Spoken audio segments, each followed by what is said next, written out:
समागत सर्व पंडित श्रद्धालु साधु।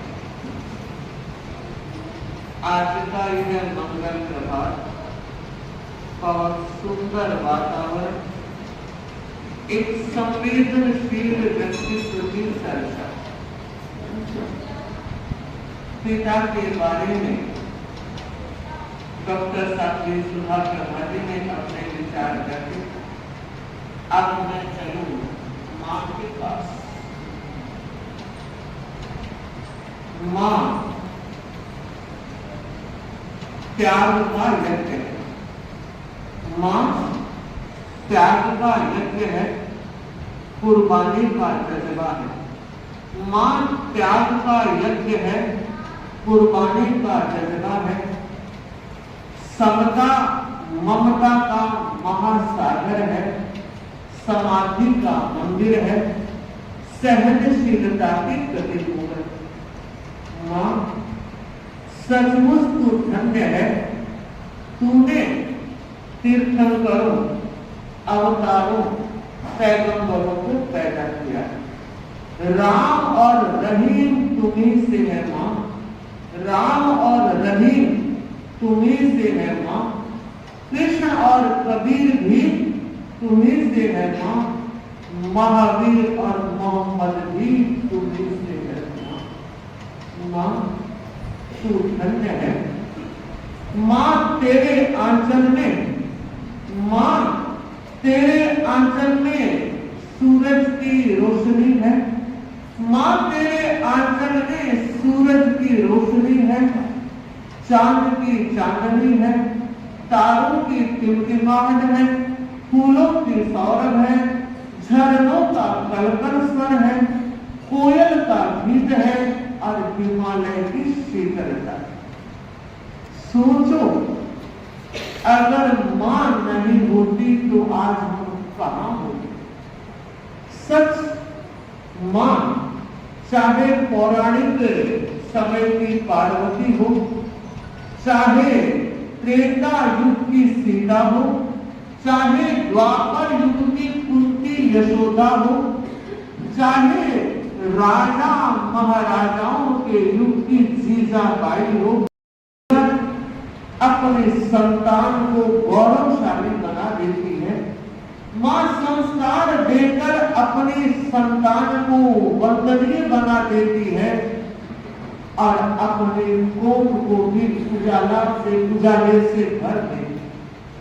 कहती है जॉर्ज वॉशिंगटन अपने आत्मकथा में लिखते हैं कि मैं अपनी जिंदगी में कभी झूठ नहीं बोल सका, मैं अपनी जिंदगी में कभी झूठ नहीं बोल सका। इसका बहुत बड़ा श्रेय मेरी मां को जाता है। एक बार बचपन में मैं झूठ बोलकर घर आया। मेरी मां को जब इस बात का पता लगा, उसने जोरदार झन्नाटा कसकर मारते हुए ये कहा, बेटे मैं एक झूठे बेटे की मां कहलाने के बजाय बांझ कहलाना पसंद करता। सच मां किस तरह से जीवन के हर दुख दर्द को झेलकर बच्चे को किस सहजता से बड़ा कर देती है, यह देख के भी बनता है। सचमुच में ऐसा लग रहा है कि मां के भीतर समर्पण और त्याग की कोई महान शक्ति तो जरूर है, वरना ऐसा असंभव और कठिन काम मां करके दिखा देती है। कहते हैं माता चाहे महल की हो और चाहे झोपड़ी की, उसकी ममता में कोई फर्क नहीं पड़ता, वो मां ही होती है। एक झोपड़ी में 5 संतान मां अच्छी तरह से पाल लेती है, मगर देखिए बदलते हुए वक्त का नजरिया, एक मां 5 बेटों के महलों में जगह नहीं पा रही। मां रोती थी तब भी और मां रोती है आज। क्यों? मां तब रोती थी, हाथ में खाली प्लेट लिए घूमती थी, मेरा छोरा जीवता है, खाता नहीं है। वो रोती हुई यूं कहती थी, आज मां रो रही है, मेरा बेटा जिमाता। देखिए, विचार कीजिए, सोचिए। एक सच्ची बात बताना चाह रही हूं, महानगर की बात है, नाम न लूं तो अच्छा रहेगा। एक महिला आई, उसने कहा महाराज उपवास रखता, चेहरा बहुत उदास था। उन्होंने पूछा आज तो 8 भी नहीं, 14 भी नहीं, पर्व तिथि भी नहीं है, उपवास कैसा? कि महाराज आज 31 तारीख। 31 तारीख का मतलब कि मेरे 2 बेटे हैं, 15-15 दिन बांट रखे हैं। 15 दिन बड़े बेटे के, 15 दिन छोटे बेटे के। 31 तारीख को कोई भोजन नहीं देता उपवास। सोचे किस तरह की स्थितियां बन रही है। मैं फिर कहना चाहूंगी श्रावक और श्राविकाओं, ये किसी एक मां की बात नहीं, आज घर घर की कहानी हो रही है। मां बाप की बालियां बांधी जा रही है और भूल रहे हैं इस बात को, कल हमारे भी बेटे क्या सोचेंगे और हमारे साथ क्या करेंगे। देखिए, मुझे याद है इतिहास की वो घटना, कुछ ऐसे मातृ भक्त बेटे भी हुए हैं। श्रवण कुमार को तो आप सब जानते ही हैं, लेकिन एक ऐसा और व्यक्ति भी था। बात उस समय की है, फ्रांस और ब्रिटेन में घमासान युद्ध हो रहा था। उस समय रात में कुछ फ्रांस के सैनिक पहरा दे रहे थे और उन्होंने देखा नदी के किनारे छुपता हुआ सा एक सैनिक भाग रहा। पीछा किया, उसको पकड़कर अगले दिन नेपोलियन के सामने प्रस्तुत किया। देखिए, जब नेपोलियन को यह बताया गया, सर रात के समय यह भाग रहा था, एक कसक के थप्पड़ लगाई और कहा, वे क्यों भाग रहे थे? उस युवक ने, उस सैनिक ने बड़े इत्मीनान के साथ कहा, सर हम 2 भाई थे, एक बड़ा भाई, मैं छोटा भाई। बड़ा भाई 34 वर्ष का था, शादी नहीं हुई थी और मैं 32 वर्ष का। मेरी माँ ने कहा मेरे 2 बेटे हैं, एक बेटे को मैं सरहद में भेजूंगी, सीमा की रक्षा करेगा और एक बेटा मेरी सेवा करेगा।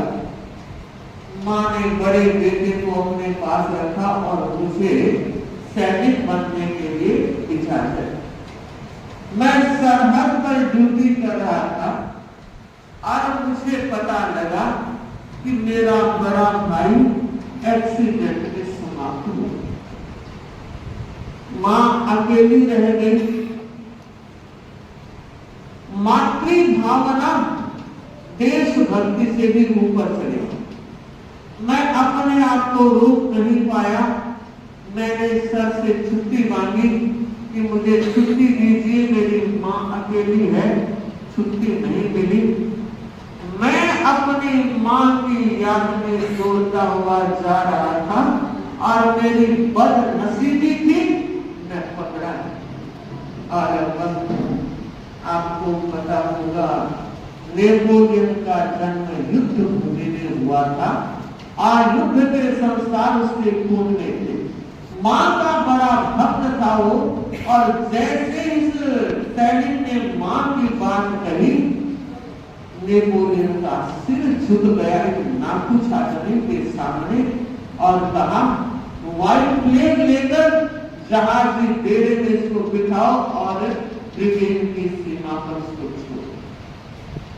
ऐसे भी लोग होते हैं, आज भी होंगे, मगर संख्या की दृष्टि से अगर देखें तो ऐसे कम बेटे नजर आ रहे हैं। जब तक शादी ना हो मां ही सब कुछ लगती है और उसके बाद ऐसा लगता है अब मां का रोल समाप्त हो गया है। यही बस कठिनाई हो रही है। माना मां का रोल भी हो, पत्नी का रोल भी हो, दोनों का अपना अपना हक है, पर एक तरफ मत झुको, संतुलन बनाए तो रखो, क्योंकि कल आप भी इस दौर से गुजरने वाले हो। मगर उस समय व्यक्ति इस बात को भूल जाता है कि मुझे इस समय क्या करना चाहिए। एक और घटना जो पढ़ी हुई नहीं, होती हुई सच की कहानी आप लोगों को बता रही हूं। एक परिवार था, हंसता खिलता परिवार, 3 सदस्य, मां, पिता और बेटा। पिता ने अपनी पत्नी से कहा कि तू रोज बीमार रहती है, क्यों ना अपने बेटे को डॉक्टर बना लिया है। और कहा नहीं, आप व्यापारी हो, सारा दिन कोर्ट कचहरी का काम रहता है, इसको वकील बना। मां वकील के लिए कह रही है और पिता डॉक्टर के लिए कह रहा है। बेटे से पूछा तू क्या बनना चाहता है? तो उसने कहा पिताश्री, मैं शुरू से ही इस लाइन को पसंद कर रहा था कि मुझे डॉक्टर बनना है, और मां ने मोहर लगा दी, अब आपकी इच्छा हो तो मैं डॉक्टर बनूं।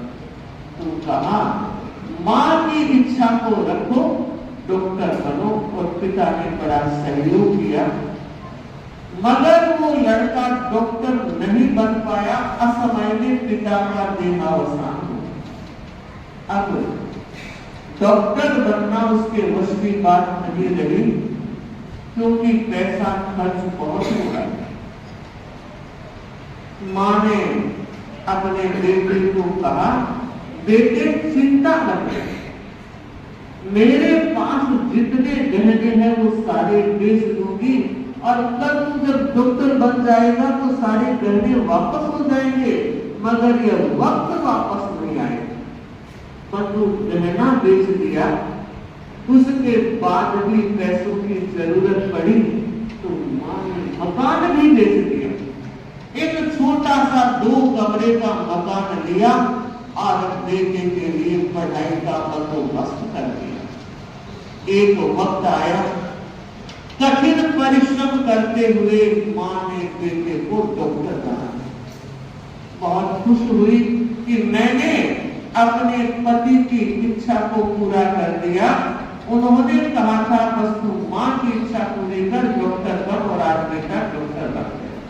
डॉक्टर बन जाने के बाद जब शादी का प्रसंग आता है और बेटा डॉक्टर मां से कहता है, मां अब शादी का वक्त है, और मां ने कहा बेटे मैंने भी बहुत मन्नतें मांगी, मैं भी चाहती हूं मेरे घर में ऐसी बहू आए जो मुझे संभाल ले और तुम्हें भी संभाल ले। अच्छी बात है मां, ऐसी ही बहू लेकर आऊंगा। तो कहा मां मेरी इच्छा है, मैं डॉक्टर हूं, मेरा सहयोग कर देगी, डॉक्टर ही बहू लेकर आओ। तो कभी बहुत अच्छी बात है। शादी हो गई, बहू डॉक्टर आ गई, थोड़ा सा समय तो ठीक से व्यतीत हुआ और उसके बाद सूचित कर रही हूं, सास और बहू की कुंडली मिली। आप लोग कुंडली मिलाते हो, गुण मिलाते हो, पर मुझे लगता है सास बहू की कुंडली जरूर मिली। सास बहू की कुंडली मिल गई तो बेटे की तो वैसे ही बल्ले बल्ले है। दिन भर तो पत्नी सास के साथ रहती है, शाम के समय जब पति आता है और देखता है माँ मुंह फुलाए एक तरफ बैठी है, पत्नी एक तरफ बैठी है, दिन भी खराब हो रात भी खराब। पत्नी किसी भी हालत में झुकने को तैयार नहीं, रोज पति को कोई न कोई शिकायत करती रहती है, मगर पति ने देखा मां कभी कुछ नहीं कह रही, तब उसकी यह तो समझ में आ गया गलती एक तरफ की हो रही। कुछ मां भी शिकायत करती तो समझ में आता, क्यों ना मैं मां से ही पूछ लूं मां क्या खटपट है, लेकिन हिम्मत नहीं हुई, क्योंकि वो जानता था मेरी मां का स्वभाव कैसा है, नेचर कैसी है, और परिवार में किस तरह से साथ को उसने बनाए रखा। जब पता लगा कि बहू की प्रेगनेंसी चल रही है, तो बहू ने कहा कि मैं इस खड़ूस के साथ नहीं रहूंगी, मुझे अपने तिहर भेज दीजिए, यहाँ मेरा मन नहीं लगेगा। और मन महसूस करके ने बहू को ससुराल भेज दिया। लकीली बेटा पोता हुआ और वो 4 महीने तक बेटे को लेकर पोते को लेकर नहीं आई। आखिर तो घर आना ही था, ससुराल आना था। तिहर वालों ने कहा अब तो जा भाई, 12 महीने लगभग हो रहे हैं, अब तो अपने घर जाना होगा। तू जानती है दांत जहाँ अच्छे लगते हैं, जहाँ रहते हैं वही अच्छे लगते हैं, अगर निकल के पड़ जाए तो हार्ट का होता है। इसलिए समझ अब घर चली जाए। गई, माँ को बताया बेटे ने कि कल बहू रानी आ रही है। उसने कितनी तैयारी की, गीत गाने वाली महिलाओं को बुलाया, रंगोलियां बिछाई गई, मांडी गई, और बहू जब घर में आई, प्रवेश के दरवाजे पर मां खड़ी है, और उसने सोचा पोते को मैं ले लूं। जैसे ही हाथ आगे दिए का खबरदार, इसके इन्फेक्शन हो जाएगा, आप हाथ में लगा। सबके सूखड़े पानी गिर गया और मन ही मन सोचने लगे, काश अगर यह मुझे पता होता तो कम से कम परिवार की इज्जत तो बनी रहती। पर अब क्या, सारी महिलाओं ने देखा कि सच में यह कितने कड़वे झूठ दे रही है। आज तक किसी को यह नहीं कहा कि मेरे घर में ऐसा हो। मतलब साल भर हुआ होगा, पत्नी अपने पति को कहती है अब एक काम करना होगा, बहुत हो गया, अब मैं सहन नहीं करूं। क्या हो गया, क्या करना है कि माझी को वृद्धाश्रम में छोड़कर आया।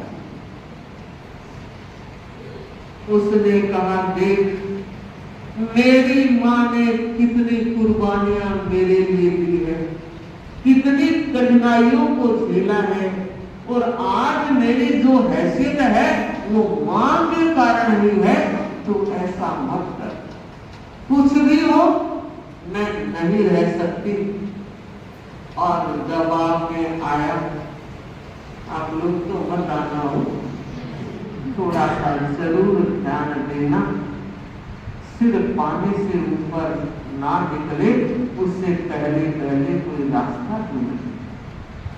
बंधुओं, उस लड़के की हिम्मत नहीं हो रही है कि मां को ऐसा कहूं, क्योंकि वो इस बात को जानता है मेरी मां ने मेरे लिए कितना किया है, और मुझे लगता है हर मां ने ऐसा किया है।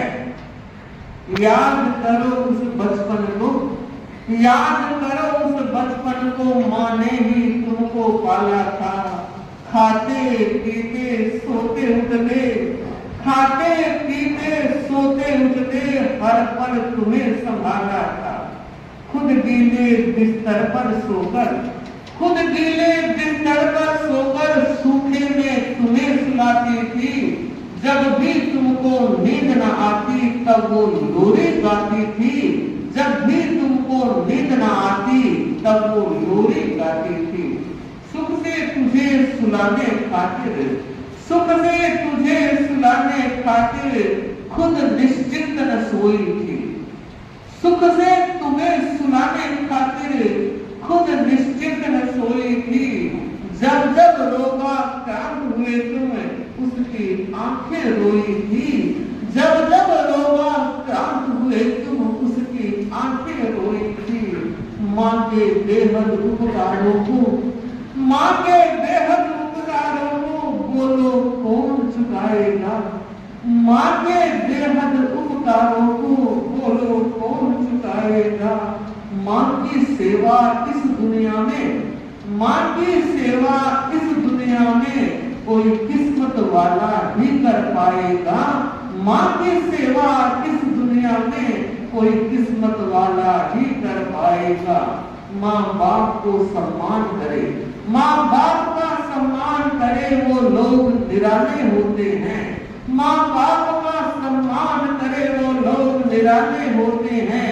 जिनको उनकी आशीष मिले वो किस्मत वाले होते हैं। जिनको उनकी आशीष मिले वो किस्मत वाले होते हैं। चाहे लाख करो तुम पूजा, चाहे लाख करो तुम पूजा, तीर्थ करो हजार। चाहे लाख करो तुम पूजा, तीर्थ करो हजार, मगर माँ बाप को ठुकराया तो सब कुछ है बेकार। मगर माँ बाप को ठुकराया तो सब कुछ है बेकार। बहुत समझाने के बाद भी नहीं मानी पत्नी। वो माँ के पास जाकर कहता है, माँ चंपा मौसी की याद आती है? अरे बहुत आती। तो माँ उसकी तबीयत ठीक नहीं है, चल मैं तुझे मिलाने के लिए ले चल। माँ तैयार हो गई, अटेची में कपड़े डाल लिए, जो भी सामान लेना था ले लिया, चंपा को देना है वो भी ले लिया, और बेटे से कहा, बेटे मिठाई की एक पेटी लेकर आ। बेटा मिठाई लेकर आ गया। माँ और बेटे बस पर रवाना हो गए हैं। काफी दूर पहुंचने के बाद माँ कहती है, बेटे क्या बात है, ये रास्ता तो चंपा के घर का नहीं है, किधर जा रहे? और तभी वृद्धाश्रम आ गया, बस रुकी, और अब मन मजबूत करके माँ को बेटा कह रहा है, माँ वो सामने देखो उस पे क्या लिखा है। तो माँ ने देखा और ध्यान दिया और लिखा था अपना घर। तो माँ को बेटा कहता है, माँ मैं इस अपने घर में तुझे छोड़ने के लिए आया। क्या बीती होगी उस माँ पर। वो मन ही मन सोच रही है, जहां मैं पैदा हुई वो मेरा अपना घर नहीं रहा। जिस बेटे को इतने ढंग से कुर्बानियों से तैयार किया वो बेटा अपना नहीं हुआ। कितनी मिन्नतों के साथ बहू को घर में लाई, वो बहू भी अपनी नहीं हुई। हे भगवान, अब ये अपना घर मेरा हो जाए। एक नजर उठाकर बेटे के सामने देखा और ये कहा, बेटे जैसे तुम्हें सुख हो वैसा करो। उन्होंने माँ को धड़ धड़ रोते देखते हुए बेटा भी रो गया और कहा, माँ मेरी मजबूरी समझो माँ, मैं तुम्हारे लिए हर महीने 500 रुपए भेजूंगा। तुम्हें यहाँ कोई कठिनाई नहीं होगी, हर छठे महीने मैं तुझसे मिलने आ जाऊं। ठीक है बेटे। जो वृद्धाश्रम का संचालक था, बेटे ने अपना परिचय दिया, मैं डॉक्टर हूँ, मेरी माँ को आप अच्छी तरह से रखना और मैं सारी व्यवस्था करके जाऊंगा। बंधुओं, हर छठे महीने एक दिन वो जरूर आता था।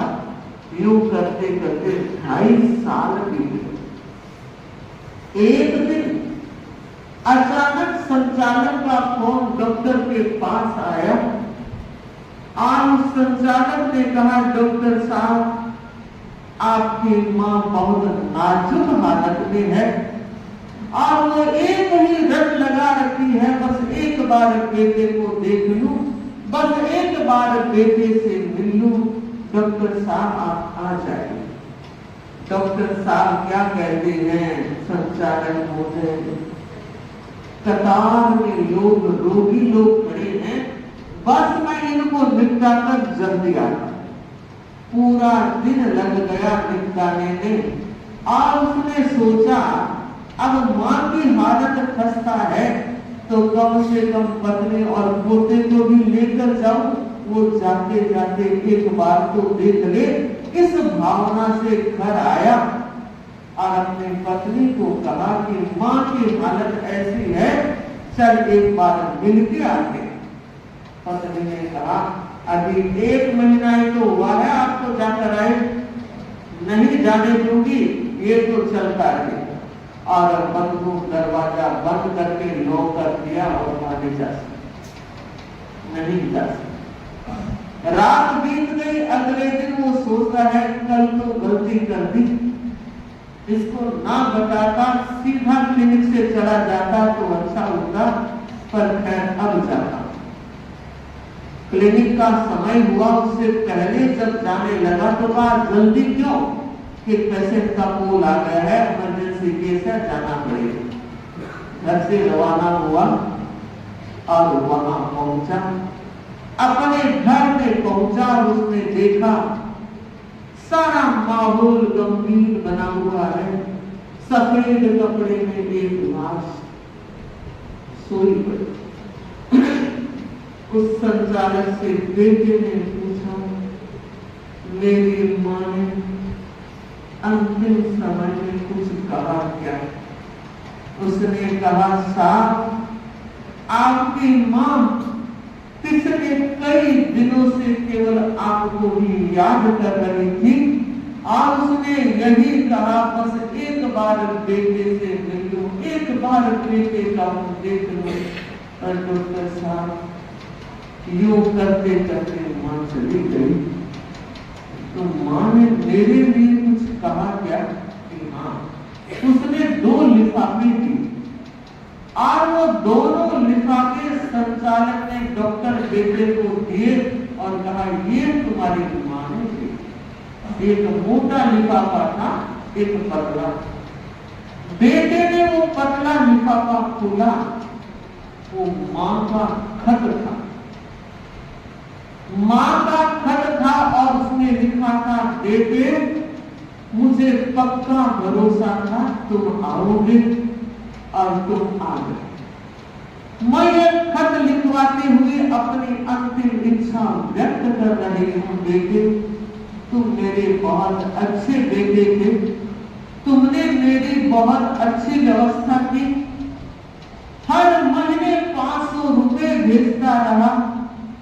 बेटे, सोचा तो ये था संसार को अलविदा कहूं, उससे पहले मैं एक बार तेरा चेहरा देख लूं, मगर बेटे, मुझे वो नसीब में नहीं था, ऐसा सोच रही हूं। पर बेटे, तुम्हें आशीर्वाद दे रही हूं और ये कह रही हूं, बेटे, तूने जहां मेरी व्यवस्था की वहां कभी 2 पैसा खर्च करने की मुझे जरूरत नहीं पड़ी। यहां पे बड़े आनंद और सुख से रही। बेटे, दूसरे लिफाफे में 15,000 रुपए, 2.5 साल में 500 के हिसाब से 15,000 रुपए हो गए। बेटे, तू तो मेरा अच्छा बेटा था, हर महीने भेजता रहा, पर बेटे, कल तुम्हें भी बुढ़ापा आएगा और पता नहीं वृद्धाश्रम में भेजते वक्त तुम्हारा बेटा तुम्हें पैसे भेजे या ना भेजे, ये पैसे उस वक्त तेरे काम आए। बेटा रो पड़ा। आस पास वाले सब सपन रह गए और सबने एक ही बात कही, दुनिया में एक मात्र वो मां ही होती है जो कभी भी बददुआ नहीं देती। कितना ही गुस्सा हो वो प्यार ही करती है और कितने ही गुनाह हो जाए वो माफ ही करती है। तो बंधुओं और बहनों, ऐसी मां और ऐसे पिता होते हैं। हमारा एक सूत्र है, आनंद सूत्र। आर्य सुधर्माने वहां एक बात लिखी है, मैं परिषद को इसलिए बताना चाह रही हूं कि हमारे आगम भी इस बात को कह रहे हैं। और प्रशम रति ग्रंथ में वाचक उमा स्वाति ने भी लिखा है, इस बात को दोहराया है कि हर इंसान के जीवन में 3 बहुत बड़े उपकारी होते हैं। पहले उपकारी माँ बाप जो जन्म देते हैं, और दूसरे उपकारी धर्म गुरु जो जीने का बढ़ने का आधार बताते हैं, और तीसरा वो मालिक जो व्यवसाय के गुर सिखाता है। उन तीनों का उपकार कभी भूलना नहीं चाहिए। मैं यह कहना चाह रही हूं, आप जितने लोग यहाँ बैठे हैं सबको बचपन याद होगा। माँ ने अंगुली पकड़कर आपको स्कूल तक पहुंचाया ही होगा। आज भी हम देखते हैं माँ इतना बड़ा झोला लिए बच्चे की अंगुली पकड़ के साथ ले जाकर स्कूल तक छोड़ती है। जितने दिन माँ ने आपको स्कूल पहुंचाया है, कम से कम उतने दिन गुरु सेवा में उसको लगाए। पूजा आरती धर्म तीर्थ यात्रा जो भी आपका क्रम हो, माता पिता की यही सच्ची सेवा हो सकती है और कर्ज मुक्ति का यह साधन बन सकता है। आज के इस संयुक्त परिवारों की जो प्रथा टूट रही है, एकल परिवार बन रहे हैं और उन एकल परिवारों में माँ बाप की सिचुएशन तो और अधिक खतरे में पड़ी हुई है। आज भी संभलो, चिंतन करो, बाहर की आग आपके पैरों के तले तक भी पहुंच सकती है। इसीलिए ध्यान देना है कि हमारे माँ बाप की बदौलत आज हम जहां पहुंचे हैं, जो पहचान बनाई है और जिस पर गर्व और गुमान कर रहे हो, उसकी जड़ में आपके माँ और पिता रहते हैं। इसलिए उनके उपकारों को कभी ना भूलें। क्या अविद्यानामन्तस्तिमिरमिहिरद्वीपनगिरे